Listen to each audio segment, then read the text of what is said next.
The applause was the first thing that hit me. It wasn't a celebration. It was a burial. In a glass-walled boardroom overlooking the Chicago River, I sat still as the sound rolled over me, polite, corporate, and final. On the 42nd floor, silence is a luxury.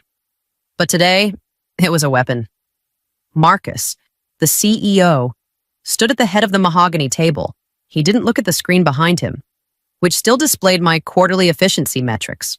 Instead, he looked at me with a pity that felt like a serrated blade. "Chloe, you've been the backbone of our operations for 20 years, Marcus said. His voice smooth as expensive bourbon. But the market is moving. We need agile. We need instant. And frankly, your approach is just too slow." He didn't say old. He didn't have to. The word hung in the air, vibrating between my mid-40s experience and the 20-something niece of his, Sarah, who sat at the far end of the table already clutching a tablet. HR didn't waste a heartbeat. A folder slid across the polished wood, a handover and stability statement. It was a legal gag, a document stating that I was leaving the system in perfect health, absolving them of any future errors caused by their own acceleration. I looked at the pen, then I looked at Sarah. She was already vibrating with the urge to hit enter on a world she didn't understand. System stability is a delicate thing. "Marcus," I said, my voice steady, devoid of the tremor they expected.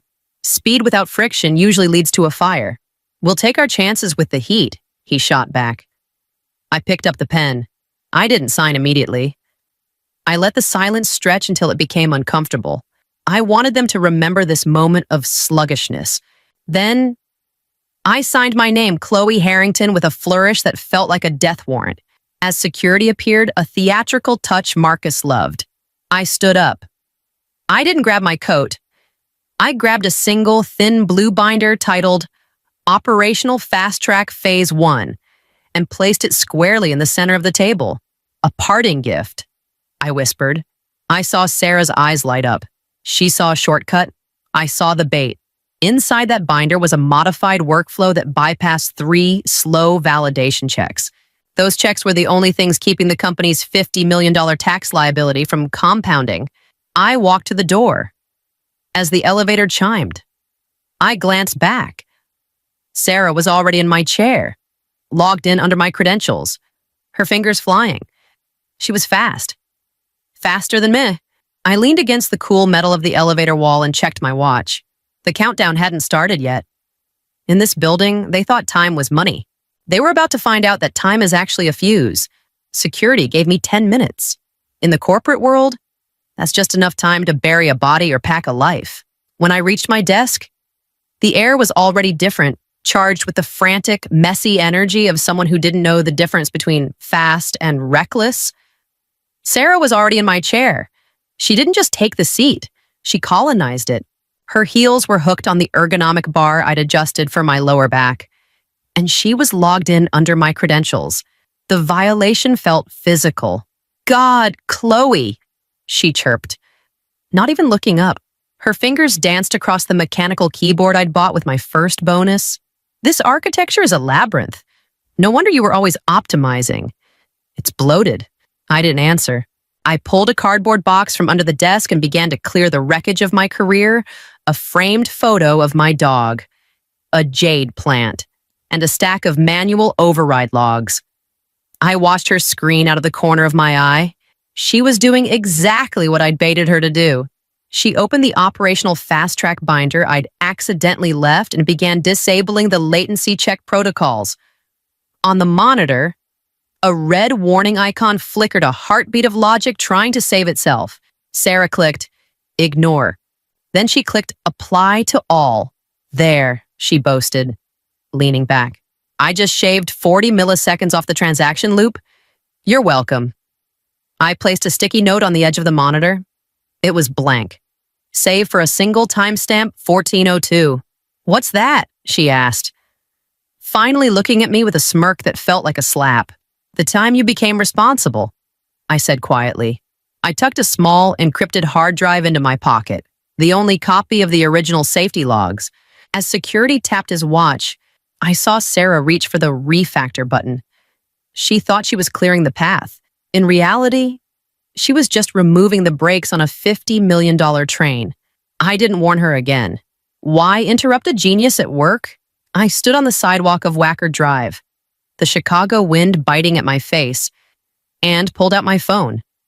My thumb hovered over Marcus's contact. The core sync will destabilize in 8 minutes. I texted. His reply was instantaneous, dripping with the arrogance of a man who thought he'd already won. We have a plan B. Chloe, don't let the door hit you on the way out. I didn't reply. I leaned against a cold granite pillar and watched the seconds tick by. I wasn't waiting for a catastrophe. I was waiting for a miracle. At minute 6, the building's external ticker flickered. A minor API lag.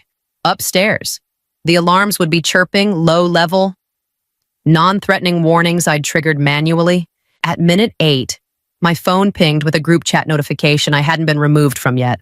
It was a photo of Sarah, her arms raised in a V shape, a green, system-restored banner glowing behind her, fixed in 120 seconds.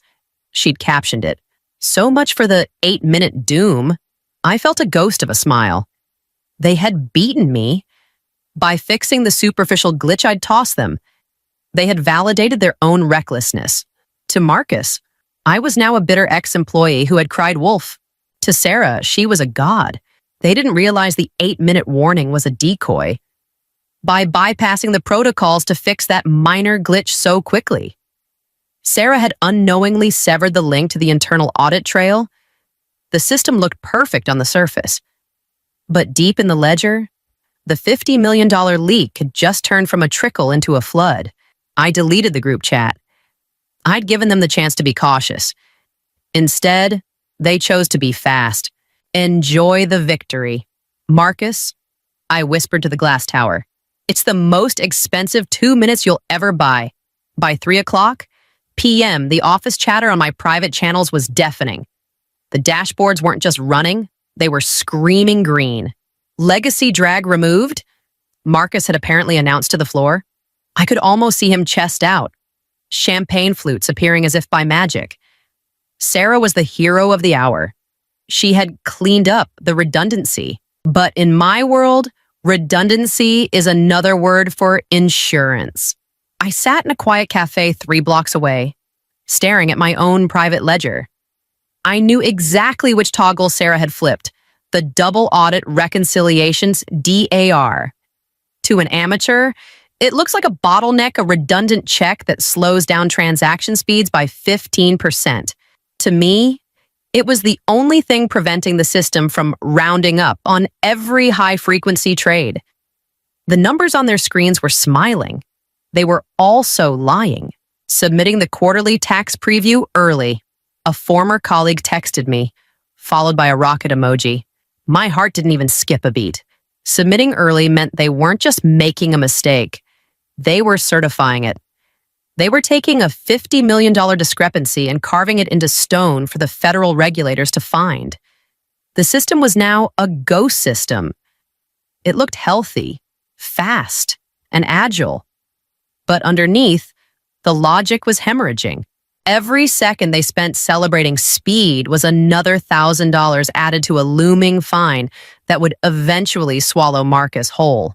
I turned my phone face down. The most dangerous lies don't sound like excuses. They look like record-breaking results. Drink your champagne, Marcus. I whispered to the dregs of my coffee. The hangover is going to cost you $50 million. The summons arrived at 6 a.m. No, dear Chloe. Just a cold PDF attachment notice of formal inquiry. Marcus was fast. I'll give him that. He wasn't just fixing a leak. He was building a dam out of my reputation. The document cited catastrophic data drift and conveniently pointed to the last verified system owner. My name. They were setting the stage. If the $50 million hole went public, they'd claim I'd sabotaged the code on my way out the bitter. Slow employee taking revenge. My phone buzzed. A leaked internal memo from a mole I'd spent a decade protecting. The subject line, remediating the Harrington legacy. Legacy. They talked about my work like it was a disease they were trying to cure. I sat at my kitchen table, the Chicago skyline gray and unforgiving through the window. I didn't panic. Instead, I opened a folder on my laptop titled The Insurance Policy. Inside was a high-fidelity recording of the firing. Not just Marcus's voice, but his specific command. Sarah, take her credentials, bypass the security cooling period. We don't have time for red tape. That one sentence was a hand grenade. By forcing Sarah into my account without a formal audit trail, Marcus hadn't just been agile. He had violated 3 federal financial oversight laws. He hadn't just handed her my desk, he'd handed her the smoking gun. HR called 10 minutes later. Chloe, we just need you to sign a timeline of your final hour to clarify things for the auditors. I have my own timeline, I said. My voice is level as a horizon, and it's much more detailed than yours. The silence on the other end was delicious.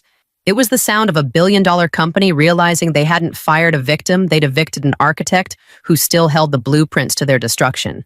I didn't hide. I vanished. I took a room at a quiet hotel in the Loop, far from the whispers of the boardroom. My phone remained a black slab of glass on the nightstand. Silence, I've learned, is the loudest thing you can yell at a panicked executive. My attorney, a man who viewed litigation as a blood sport, met me in a sterile office. I didn't give him a sob story. I gave him the black box, a mirrored drive of the system's core logic from the hour I was fired. Look at the delta, I said, pointing to a series of deferred liabilities. He whistled low. This isn't just a Sarah mistake, Chloe. This is a structural mask. These losses have been parked in temporary accounts for 6 months. Marcus didn't fire you because you were slow. He fired you because you were the only one left who knew where the bodies were buried. The realization was a cold shiver down my spine. The $50 million wasn't a new error, it was a ghost they'd been hiding. Sarah's speed hadn't created the hole. It had just accidentally ripped the curtain open. They needed a scapegoat to take the fall for a collapse that was already inevitable. They want you to respond to the HR inquiry, my attorney noted, tapping his pen. They're desperate for a paper trail that links your slow performance to this sudden discrepancy. Let them starve for a reply, I said. Every hour I stayed silent was an hour Marcus spent sweating, wondering if I'd gone to the regulators or if I was just broken. By the time I finally spoke, I wouldn't be defending my past. I would be announcing their future. I stood up and looked out at the city. The hunter thinks the prey is running because it's afraid. Sometimes. The prey is just leading the hunter into deeper woods. The market didn't scream. It bled. By 12:05 a.m., the early submission Marcus had bragged about hit the regulatory filters. The red flags weren't just waving, they were burning. My phone vibrated on the nightstand. No caller ID. I let it ring until the final second. Chloe. Marcus's voice was stripped of its mahogany polish. He sounded small, cornered. The board is asking about the DAR bypass. Sarah, she can't explain the logic loops. We're looking at a $50 million restatement. Correction. Marcus, I said, my voice cutting through his panic like a scalpel. You're looking at a federal fraud inquiry. I'm looking at a quiet evening. The silence that followed was the sound of a man drowning in his own agility. He tried to pivot the old Marcus, offering a consultant role with a 7-figure retention bonus. A golden muzzle. I don't want your money, I told him. I want the truth. I want a signed confession that you ordered the credential override. I want Sarah fired by dawn, and I want the oversight chair with the power to veto you. That's professional suicide for me, he hissed. And $50 million in ghost debt is a life sentence. I shot back. You have until the 8 o'clock a.m. opening bell. At 8:01, the automated logs I mirrored will hit every major financial news desk in Chicago. The line went dead. No goodbye. No agreement. But I heard the way he exhaled the jagged breath of a man realizing that the slow woman he'd mocked had just outrun him while standing perfectly still. I closed my eyes. The board would be meeting in an hour. Marcus had a choice: sacrifice his pride or watch his legacy turn to ash.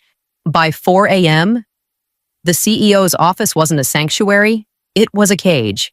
I sat in my darkened apartment, watching my monitor as the cleanup crew, likely some high-priced forensic firm Marcus had hired, tried to scrub the server logs. They were searching for a virus. They didn't realize they were fighting a mirror. My phone rang. Marcus didn't even say hello. The files are migrating. Chloe, we've locked the environment, but the database is shrinking. What the hell did you plant?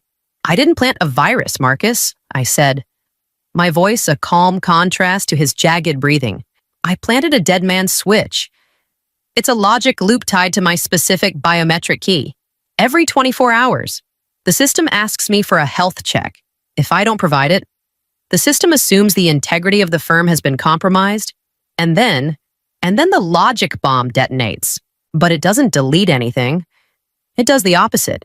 It unencrypts the original, unedited audit logs, the ones showing the $50 million hole, and bulk uploads them directly to the SEC's whistleblower portal. It's automated, it's immutable, and it's encrypted with a 256-bit key that even your niece couldn't crack in a lifetime. The silence on the line was heavy with the realization of total defeat. He had tried to treat my slowness as a weakness, never realizing that my caution was actually an impenetrable fortress. You're holding the company hostage, he hissed. No, I corrected. I'm holding the truth for ransom. Sign the confession. Fire the liability you call a niece. Hand me the keys to the oversight committee. Or don't. The timer expires at 8:01 a.m. I think I'll go make some tea while we wait. I heard a glass shatter on his end. Then, the dial tone. I didn't flinch. In the world of high-speed trading, everyone forgets that the most powerful move isn't the fastest one, it's the one that can't be undone. I returned to the 42nd floor, not as a ghost, but as the architect of their survival. The war room smelled of stale coffee and desperation. Marcus stood by the window, his silhouette hunched. Sarah was at the main console, her face sallow in the blue light of a dozen failing monitors. She's here, Sarah hissed, her voice cracking. Finally, Chloe. The reconciliation loops are spiraling. Fix the slow gate protocol and get us back online. I didn't sit down. I reached over her shoulder and entered a single command string. Revoke all from CEO_admin. Revoke all from OPS_lead_internal. What are you doing? Marcus roared as his tablet went dark. I'm killing the noise, I said. I watched as Sarah's screen turned a flat, cold gray. She lunged for the keyboard, but I blocked her with a steady arm. I wasn't just locking them out of the system, I was stripping their digital existence from the company. The system isn't broken, Sarah, I said, my voice echoing in the sudden silence of the room. The system was trying to protect itself from you. Every time you bypassed a check to gain speed, the core logic fought back. You weren't racing the market, you were racing the truth. I sat in my chair and initiated the final reconciliation. Without their constant interference, the $50 million discrepancy surfaced within seconds. It was a parked liability, hidden in a subledger Sarah hadn't even known existed. With 3 keystrokes, I routed the debt to the correct fiscal year and triggered the mandatory disclosure. You just signed my death warrant, Marcus whispered. I signed a confession. I corrected. There's a difference. Security entered the room.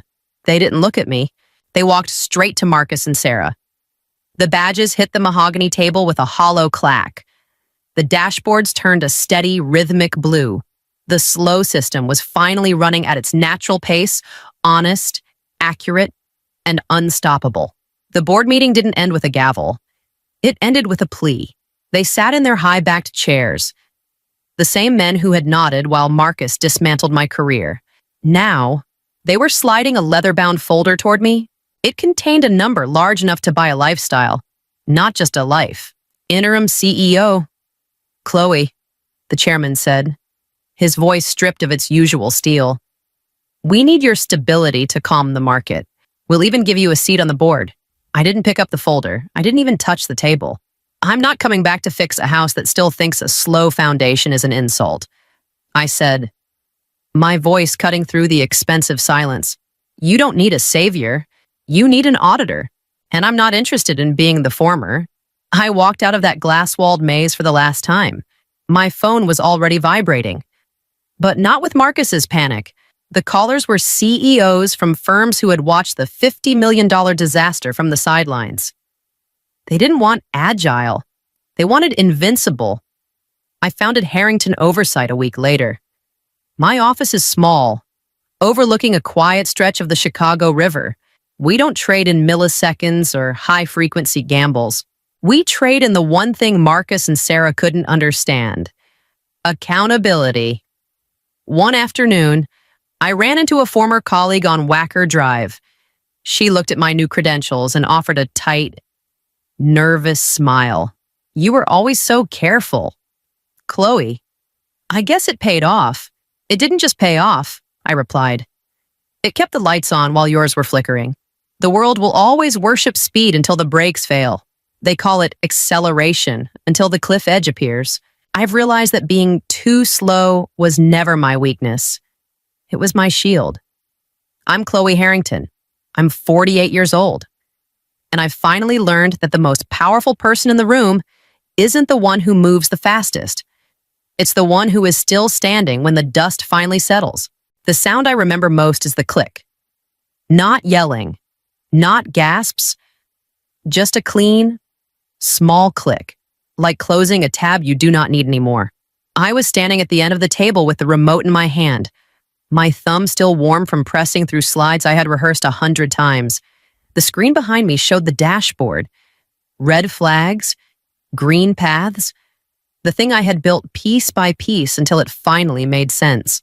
The CEO leaned back in her chair. She did not look at me. She looked at the screen like it had personally offended her.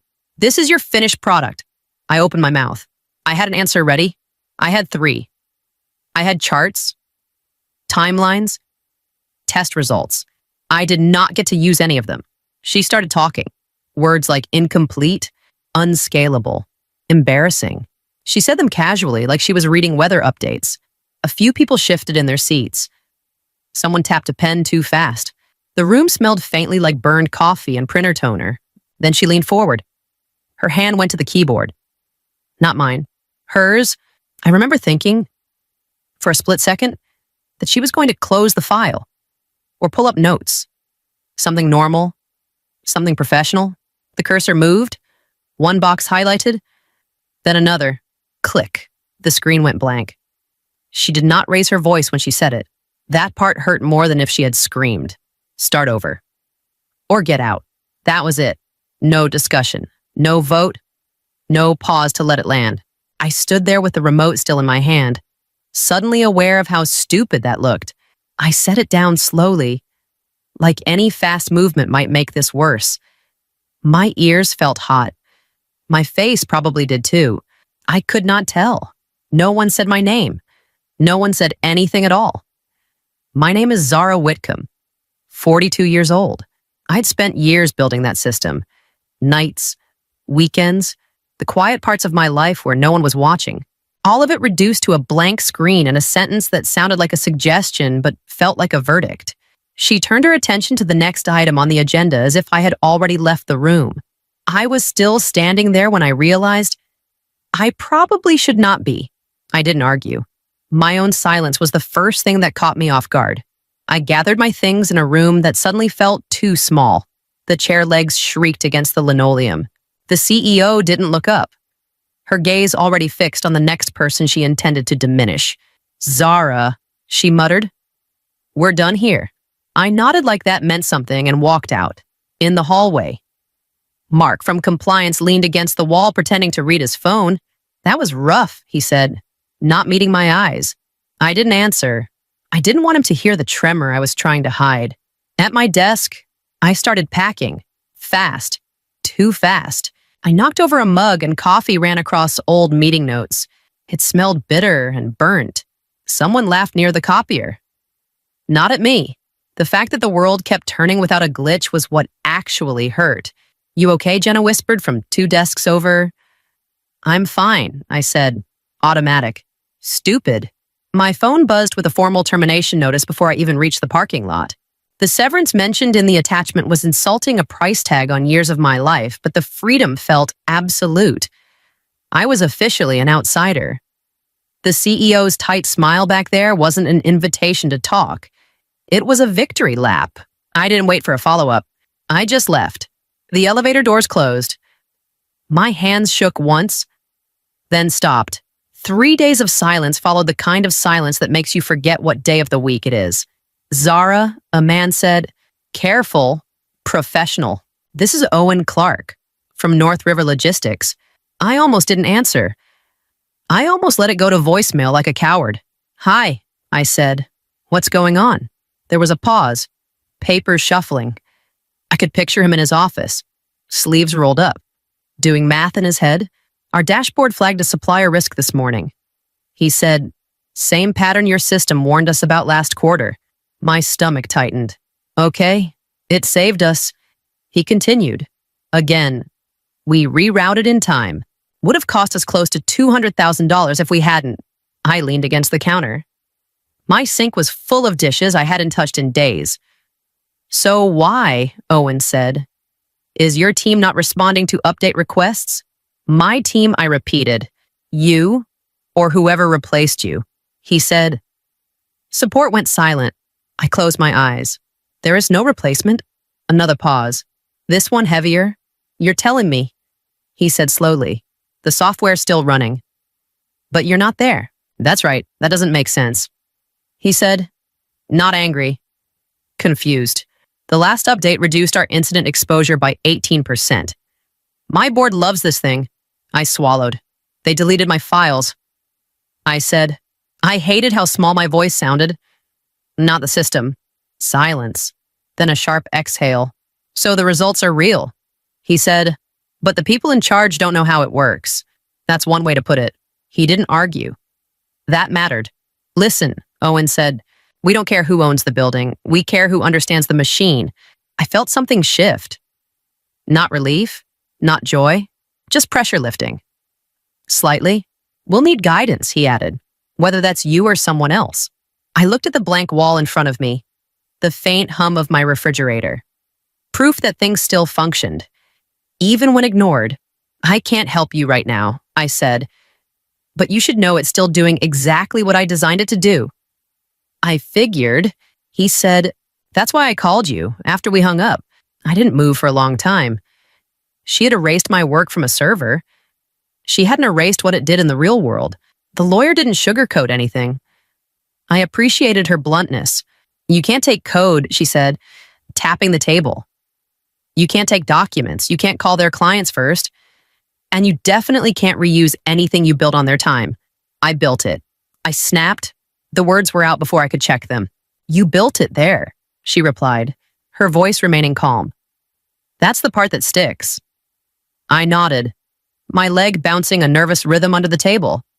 She slid a yellow pad toward me. You can build something new. From memory. From experience. You can answer calls if they come to you. You can talk about outcomes. Just don't cross the line. What happens if I do? I asked. Her eyes stayed on mine. Unblinking. You lose credibility.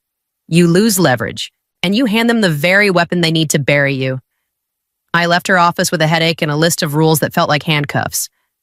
That night, my phone buzzed. A number I didn't recognize. I heard what happened. A man said, casual. Too casual. Name's Victor. I work with teams in transition. Transition to what I asked. Winning. He said, I can help you move fast. I know where your backups are. Old branches. Stuff no one will notice. I pictured the blank screen. The click. Her smile. That's stealing. I said, it's reclaiming. He corrected. You're owed. I didn't answer right away. I hated that part of myself, the part that wanted to say yes just to get even. What do you want? I asked. A percentage, he said. And silence. My stomach tightened. This was the shortcut. The one that would work, but also the one that would poison everything I built after. I don't need it, I said. He laughed. Everyone says that before they lose. I already lost. I replied, I'm not losing my soul, too. He hung up without another word. I sat there for a while, staring at my hands. They were perfectly steady, a cold, quiet stillness I hadn't expected. I didn't feel brave. I just felt careful. I signed the lease the same day my savings dipped below what felt safe. Month to month. No windows. The guy handing me the keys didn't ask what I did. His indifference was the first thing that had felt like a kindness in weeks. The room hummed with an old air unit that rattled constantly. It got on my nerves until I eventually learned to breathe in sync with it. I opened a blank file. It stared back. Cold and demanding. No backups. No stolen branches. Just me and the logic still burned into my brain. A week in. I ran into Jenna at a coffee place. You look tired, she said. I'm building. I replied. She nodded, though her eyes were pitying. They're telling everyone the system couldn't scale, that you hit a wall. I laughed. A sharp, dry sound. They didn't hit a wall. Jenna. They hit their own ceiling. She didn't argue. And for once, I didn't need her to.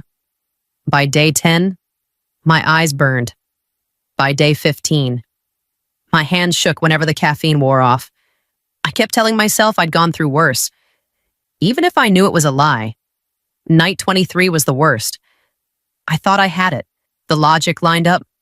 The simulations ran clean. I sat back, waiting for a surge of pride. Nothing came. I reread the output and found it the flaw. Small, ugly, the kind of mistake that hides in the shadows until it costs a client millions. I hovered over the keyboard. My finger stayed over the same key she had pressed. Delete. I hit it myself this time. My chest ached as the screen went white. I sat on the floor, back against the cold wall, counting breaths until the world stopped spinning. I loathed how much this still hurt. And I loathed even more that I refused to let a good enough version survive. By night 30, the code finally stopped fighting me. It was slower, cleaner, meaner. I hit enter and watched the ghost of my career turn into something real. The call came when I was halfway convinced I'd built something only I would ever see. Zara, the man said. This is Paul Hendricks. We were referred by North River. My back straightened. I didn't sit down. I don't have a sales deck, I said. And I'm not offering guarantees. He laughed once. Nervous? Good. We're not asking for miracles. We're asking for a trial. We met the next morning. Paul brought his operations lead. A woman named Elise who didn't smile until she meant it. Your system flagged a routing risk our current software missed. Elise said, that matters. It's early. I said, there will be gaps. Paul slid a thin contract across the table. 3 months. Limited scope. We pay you $40,000. I stared at the number. It was barely rent and groceries stretched thin. It was also everything. If this fails. He continued, we walk. No extensions. No blame. I nodded. Fair. Elise leaned forward. If it works, then you'll know, I said. And so will I. They exchanged a look. Power shifting. Just a notch. Why take this deal? Paul asked. You could hold out. I almost laughed. I don't need money right now. I said, I need proof. He didn't push. That was the moment I trusted him. We shook hands. His palm was sweaty. Mine wasn't. That surprised me. The first week was quiet. Too quiet. I checked logs every hour, slept in bursts, waiting for the call that said I'd missed something obvious. Instead, Elise called on day 9. We caught a vendor exposure early, she said. Not catastrophic, but enough to matter. I closed my eyes. Did you adjust in time?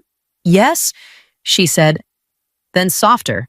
We did because of you. After the call, I didn't celebrate. I just sat there, breathing, letting the moment exist without trying to own it. It wasn't a win yet, but it was a yes. The second month changed the tone. Elise called less often, not because things were failing, but because the silence meant the system was working. We're seeing fewer alerts, she said one morning. I was worried we were missing something. And I asked, Exposure is down by 11%, she replied, a smile evident in her voice. Our insurer noticed. They're offering us a premium reduction. 6 figures. Zara, annual. I didn't write the number down. I didn't have to. It was already etched into the foundation of my new life. Proof didn't need a notepad. It needed a ledger. Word spread sideways. I didn't pitch. I just answered the phone. A procurement lead told me. North River says you don't oversell. A risk officer noted that I talked like someone who had already cleaned up the messes they were currently fearing. Then Mark from compliance texted me. You hearing anything about Atlas? I stared at the screen. My old company. I waited 10 minutes before typing back. I've been busy. Mark. Why they lost 2 logistics accounts last week. He added. Both cited directional concerns. Code for they don't know where the ship is heading without a map. That afternoon, a former colleague called from a private number. She's asking who built the original logic. He whispered, like she's trying to convince herself she didn't watch you delete it. I didn't forget. I said, they're scrambling. Zara, trying to reverse engineer your judgment. You can't reverse engineer experience. I said, the edge in my voice sharper than I intended. By the end of the quarter, Paul slid a revised agreement across the table. We want to expand, he said, and we want exclusivity. For how long? Long enough to make them regret letting you walk. Power moved again. It didn't arrive with a shout. It settled in the room like gravity, quiet and unyielding. That night, I walked back to my office and shut the door. The air unit rattled the same broken rhythm as the first day, but the sound no longer felt like a warning. It felt like a heartbeat. I hadn't aimed for revenge. I'd aimed at the work. Turns out the work had a memory of its own. The number came up as unknown. I let it ring once, twice. On the third, I answered, Zara Whitcomb. I said, Zara, a man replied. His voice was sandpaper and silk, the kind of calm that only comes with immense liquidity. This is Daniel Rice. I represent a group of institutional investors. I didn't sit. I never do for calls where the stakes have commas. We've been following your pilot, he said, and your expansion. You mean my one client? I countered. He chuckled. We mean your impact. There's a difference. I waited. Silence is a weapon in a negotiation. And I let it hang until it became uncomfortable for him. We're interested in acquiring your platform. He said, full buyout. I'm not selling. I said, the refusal was instinctive. A reflex to protect the only thing I had left. That's not what I expected. He replied, sounding more curious than offended. Because that's not the real reason I'm calling. My grip tightened on the phone. Your former employer. Daniel continued. Is in trouble. Client attrition. Leadership friction. Declining market confidence. The board is looking for an exit. I said nothing. We're preparing an offer for a full acquisition of Atlas, he said, and we'd like to discuss your role after the merger. My role? Yes. We want you to run the entire operation. The words hit like a physical weight, heavy, like a door opening to a room I thought I'd burned down. I'm not looking for a vendetta, I said, my voice steadier than I felt. Revenge is expensive. Zara. Daniel replied, we're looking for a return on investment, and you are the only one who can deliver it because you're the only one who truly understands the engine. They erased my work, I reminded him. My voice stayed even, anchored by a cold clarity I hadn't known I possessed. They erased files, he said. Not results. I heard my own line echoed back. A grim smile touched my lips. He had done his homework. You'd have total control. He continued. Technical direction, staffing, product authority. And the current CEO I asked, I wasn't looking for a scalp. I was looking for a clear path. A pause, brief, professional. That'll be handled. We don't invest in friction. I closed my eyes. I saw the blank screen again. The click. The way she'd said my name like a death sentence. I don't know if going back would fix anything. I said, it wouldn't. Daniel replied, it would rewrite it. I asked about numbers. He gave them. They were real, more than I'd ever planned for. Enough to end the scramble. enough to ensure no one could ever click me out of existence again. I need time. I said, Of course. He replied, We're patient, but the market isn't. After we hung up, I didn't move. My phone felt heavier than it should. A piece of glass and metal that just changed the gravity of my world. I'd built something clean, something mine. And now the place that broke me wanted me back. Not apologizing, not begging, just handing me the keys to the kingdom they couldn't rule without me. The paperwork took weeks. Lawyers, signatures, quiet rooms where no one raised their voice. That was the part people never imagine. Power doesn't arrive with noise. It shows up with initials on the right lines. Daniel called first. It's done. He said, You're in. I didn't celebrate. I asked when I'd need to be there. Today? He said, If you want, I wanted. The former CEO was already in the conference room when I walked in. Same posture, same calm, different air. She stood. Zara, I didn't offer my hand. I didn't need to. You didn't come back to gloat. She said, Not a question, an observation. No, I said, I came back because this place can do better than it did. Her jaw tightened. You think I didn't want results? I think you wanted control more? I said, It wasn't cruel. It was accurate. She looked down at the table, then back up. You could have burned us. I said, but that would have burned me too. Silence stretched. Not hostile. Final. I won't be staying, she said. I know. I replied. When she left, nothing dramatic happened. No applause, no relief, just space. Daniel slid a folder toward me. Your authority is full. Technical direction. Hiring. Product decisions. I opened it, then closed it again. I'm not here to erase people. I said, I'm here to build things that don't need permission to work. He smiled. That's why we chose you. Later, alone in the office that used to feel like a trap. I sat at the desk and breathed. The hum was still there. Same sound, new meaning. I didn't win by tearing someone down. I won by not becoming who I was pushed to be. Standing in that familiar glass office, I realized victory wasn't about the title on the door. It was about the integrity of the machine I'd built. They could delete the files, but they couldn't execute the vision without the architect. If this story hit something familiar, talk about it. Share it. Argue with it. I'm still figuring parts of it out myself.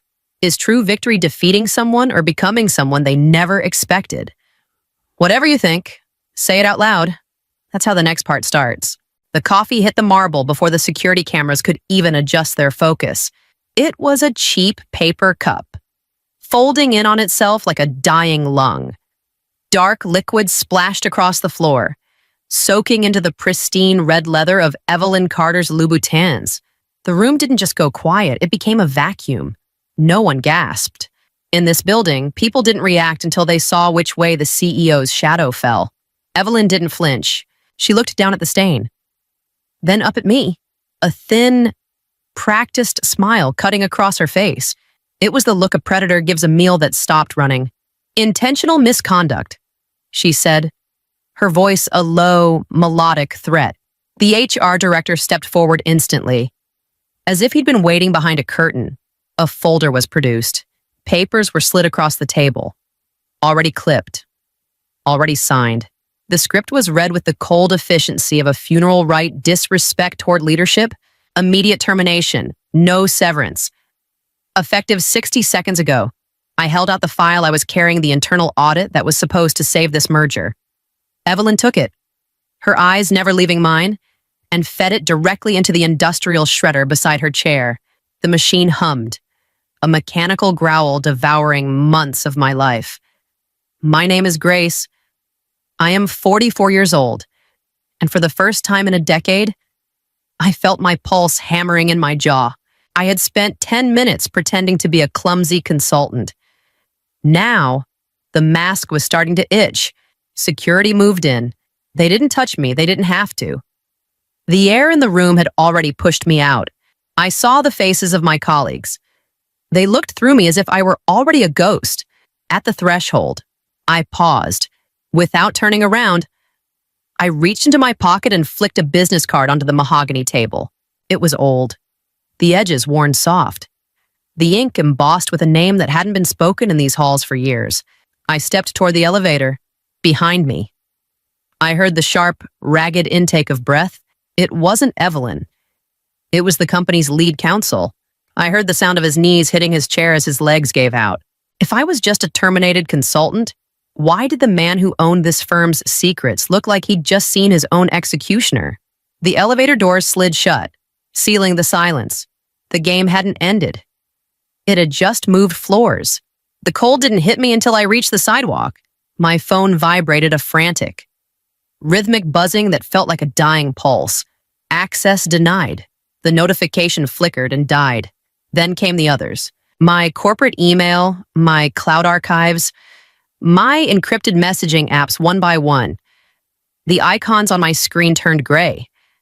It was a digital execution, performed with the kind of clinical grace you only get from a preset script.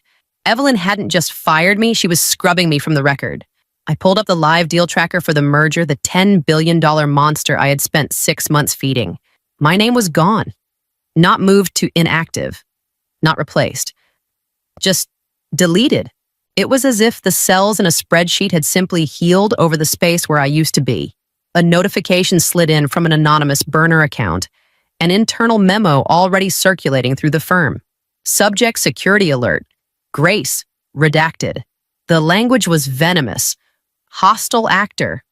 Ethical breach. Immediate quarantine. They weren't just protecting the company, they were poisoning the well so no one would dare drink from it. I could almost hear the collective indrawn breath of the office upstairs as they realized I was now radioactive. The wind off Lake Michigan cut through my wool coat. But the real chill came from my contact list. I tapped to name my lead researcher. Disconnected. I tapped my lawyer. Straight to a recorded message. Suddenly, my screen went black. A single line of white text appeared. Remote wipe initiated. I watched as my photos, my notes, and my private life dissolved into pixels. This wasn't damage control. This was a scorched earth policy. Why go to this much trouble to erase a consultant unless she was the only thing standing between them and a catastrophic lie? My phone rang. A blocked number. Grace! A voice whispered. It was Sarah, the junior analyst who usually stuttered in my presence. She sounded terrified. Don't go home. They already sent a courier to retrieve company property. But Grace, they aren't just looking for a laptop. The line cut. I looked back at the glass tower. It looked less like an office and more like a fortress. Evelyn hadn't just ended my career, she had started a war. And I was standing in the snow with nothing but a dead phone and a secret she didn't know I'd already moved. The air in the safe room smelled of ozone and old paper. Across the table, the man whose face I'd already forgotten pushed a charcoal gray folder toward me. Open this, and you cease to be a citizen. Grace, he said. His voice was as dry as a desert floor. You become an asset of necessity. No badge, no backup, no fingerprints. I didn't hesitate. I opened it. Inside was the true blueprint of the Carter-Vane merger. It wasn't about growth or synergy. It was a plumbing project designed to move $10 billion of gray capital through Chicago's financial veins and out into the ether. My eyes scanned the independent oversight clause at the bottom. It gave me the power to freeze every cent. But only if I could prove the origin. If I pull the plug, the city's economy ripples, I murmured. That's why you were chosen, he replied. Because you're the only one who knows how to burn a house down without scorching the neighbors. The memory snapped shut as a bus hissed past me, splashing slush onto my boots. I wasn't just a fired consultant. I was a shadow trustee. A fail-safe triggered the moment Evelyn Carter took the CEO chair. I reached into my inner coat lining. The file Evelyn had shredded in the boardroom was a decoy, filled with public tax records and bait. The real audit, the one with the offshore routing numbers and the forged signatures, was still pressed against my ribs. My phone vibrated. A single, encrypted line appeared. The canary has entered the cage. It was a confirmation from the office's internal server. By shredding my audit and keeping my business card, Evelyn had inadvertently brought a Trojan horse into her private sanctum. The card wasn't just paper, it contained a passive RFID sniffer. Every time she walked past it with her master key, she was handing me the keys to her kingdom. Evelyn thought she had erased a ghost. She didn't realize that ghosts don't need permission to walk through walls. I looked at the gray Chicago sky and smiled. The hunt had officially begun. The assassination started at 2 p.m., not with a bullet, but with a press release. By the time I reached the underground platform of the Blue Line, my name was already a contagion. Evelyn hadn't just fired me, she had reauthored my existence. My phone now, a brick of glass and plastic, was lighting up with leaked headlines from the Tribune. Lead consultant flagged for violent instability. Mental health crisis spurs. Corporate security breach. She was building a cage out of public perception. I met Marcus near the far end of the platform, where the damp Chicago air smelled of ozone and neglect. He was the only board member who still had a spine. But today, he looked like a man waiting for a guillotine.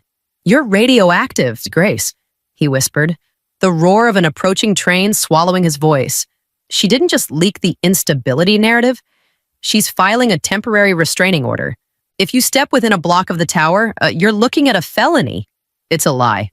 "Marcus, you have the audit trail," I said, my voice steady despite the hammer of my heart. "The audit trail is gone," he snapped, his eyes darting toward a transit cop idling by the turnstiles. "Evelyn didn't just delete your files, she replaced them. She's framing you for the Capitol flight. If 10 billion goes missing, you're the fall girl. The city's power brokers, the unions, the pension funds, they've already been told you're the one stealing their future." The train screeched to a halt. A wall of steel between us and the world. "Chicago is a small town when you're being hunted," Marcus said, stepping toward the open doors. "She doesn't want to win. Grace, she wants to bury you so deep that even the truth can't find you." As the doors hissed shut, my phone buzzed in my pocket. A private number. No text, just a live GPS pin of my current location on the platform. "We see you." The message wasn't from a person. It was from the city's integrated surveillance system. Evelyn hadn't just hired lawyers, she'd weaponized the grid. I wasn't just a ghost anymore, I was a target. I turned toward the stairs. The cold weight of the black file against my ribs, the only thing keeping me grounded. The siege had begun, and the walls were moving in. Evelyn invited me to the lounge at the top of the Willis Tower. It was a classic power move in neutral ground with a 3,000-foot drop. She was sipping a martini. The Chicago skyline laid out behind her like a conquered map. "The business card? Grace, really?" She laughed, tossing the worn piece of cardstock onto the table. "A relic from the founder's era. I expected a masterstroke, not a sentimental ghost story." I didn't touch the card. I didn't even look at it. I just watched the way her hand trembled slightly as she reached for her glass. "You didn't just look at it. Evelyn, you took it into the Level 4 archive. You kept it on your desk for 3 hours. Then, you tucked it into your vanity drawer." The smile on her face didn't vanish, it curdled. "I had it swept for bugs. It's just paper and ink." "It's not a bug," I said, leaning forward until our reflections overlapped in the glass. "It's a passive antenna. It doesn't broadcast. It reflects. Every time you used your encrypted tablet near that card, it was mirroring your keystrokes back to the building's own internal signal boosters. I didn't need to hack you. I let you do the typing for me." I slid my phone across the table. On the screen was a live, scrolling feed of her private ledger, the one that tracked the $10 billion ghost accounts. Her face went from flush to the color of the winter fog outside. "That's inadmissible. You're a terminated employee. This is industrial espionage." "No," I countered, my voice dropping to a whisper. "This is a self-inflicted wound. You brought the Trojan horse inside because you were too arrogant to think I could outplay you. You didn't shred my evidence. You shredded your own safety net." She stood up so abruptly her chair screeched against the floor. The unstable narrative she'd fed the press was useless now. We both knew the truth. "You think you can walk out of here with that?" she hissed, glancing at the security detail by the door. "I don't have to," I replied, standing up with a calm that terrified her. The data is already at the SEC. It's on a timer. Evelyn, unless I check in every hour, the city finds out who's really stealing their pensions. The hunter had officially become the prey. The television in the diner flickered to life, and for a moment, the world stopped breathing. There was David, my mentor, my closest ally, the man who had taught me how to read a balance sheet before I could read a room. He stood at the podium in the lobby of the tower, Evelyn Carter hovering behind him like a victorious shadow. Grace was a mistake, David said, his voice flat and devoid of the warmth I'd known for 20 years. She exploited our trust. She forged the audit trails. She is a woman who lost her grip on reality. And we are lucky the damage wasn't fatal. The news ticker below him screamed, "Disgraced consultant accused of multi-billion-dollar fraud." Evelyn reached out, placing a possessive hand on his shoulder. It was a public branding. She hadn't just defeated me. She had recruited my only friend to help bury the body. I watched the screen. My reflection ghosted over his face. I looked like a stranger to myself. My phone buzzed on the sticky laminate table. A secure alert. They believe me. The text read, "I'm in her private suite now. She thinks I'm the one who can fix the leaks." I exhaled, the air burning in my lungs. This was the most dangerous part of the architect's gambit. David wasn't a traitor. He was a suicide bomber. I had spent the last 48 hours coaching him on how to betray me convincingly. I had given him the knife and told him exactly where to twist it in my back so Evelyn would trust him with her life. "You're a monster, Grace," I whispered to my own reflection. The reporter asked if David had any final words for me. He looked directly into the camera lens, his eyes cold and dead. "Stay away, Grace. There's nothing left for you here." The screen cut to a commercial for luxury watches. I stood up, leaving a $10 bill on the table. The public execution was over. Evelyn now believed she had dismantled my heart. She didn't realize that a woman who has already lost everything is the only one who can afford to play until the very end. The file finished syncing at 2 a.m., the blue light of the laptop casting long, skeletal shadows across my hotel room. I stared at the execute command. This wasn't just evidence. It was a scorched earth protocol. If I released this data, the Carter-Vane merger wouldn't just collapse, it would detonate. 5,000 local jobs would vanish by Monday morning. Pension funds for the city's teachers and firefighters would evaporate. Chicago would bleed. And Evelyn would simply use the chaos as a smokescreen to vanish with her offshore millions. I picked up the burner phone. "Tell me there's another way," I whispered to the man in the shadows. "There isn't," he replied. "You can save the city's soul, Grace, or you can save its economy. You can't do both." I hovered my finger over the trackpad. I was no longer an auditor. I was a god of small, terrible things. What is a win if you have to burn the playground to beat the bully? Then my phone buzzed. Not a text, but a photo. It was my sister, Maya, walking her dog in Lincoln Park. The framing was clinical, taken from a high-powered lens across the street. A red laser dot was centered precisely on the small of her back. No message, no threat, just the silent promise of a life for a secret. My vision blurred. Evelyn wasn't playing by the rules of finance anymore. She was playing by the rules of the street. She knew I could bankrupt her. So she decided to bankrupt my heart. I looked at the execute button, then at the photo of Maya. The coldness that had been growing in me since the day of the spilled coffee finally reached my core. Evelyn thought she had found my breaking point. She didn't realize she had just removed my last reason to be merciful. "Maya," I whispered to the empty room. "Run." I didn't press the button. Not yet. I had one more card to play, one that didn't involve a laptop, but a confrontation. I wouldn't just leak the truth. I was going to walk back into that tower and force Evelyn to watch as I dismantled her world. Brick by bloody brick. The boardroom was a fortress of glass and ego, hovering 60 floors above the frozen Chicago River. 12 chairs were occupied by the most powerful architects of the city's future. One chair at the head of the table remained empty. Evelyn was at the podium, her voice like silk over gravel. "The Grace incident has been neutralized," she said. her eyes scanning the board with predatory confidence. The audit is clean. The merger is ready for final signature. We are no longer discussing if, we are discussing when. She reached for the ceremonial pen. The air in the room felt heavy, pressurized by the lies we had all been breathing. Then, the heavy oak doors groaned open. The temperature in the room seemed to drop 10 degrees. I walked in first, my heels striking the floor with the precision of a ticking clock. No security stopped me. They couldn't. I wasn't carrying a badge, I was carrying an injunction. Evelyn's face didn't just pale, it went translucent. "Grace," she hissed, her hands gripping the mahogany table until her knuckles turned white. "You are trespassing. Security is currently being interviewed by the Department of Justice."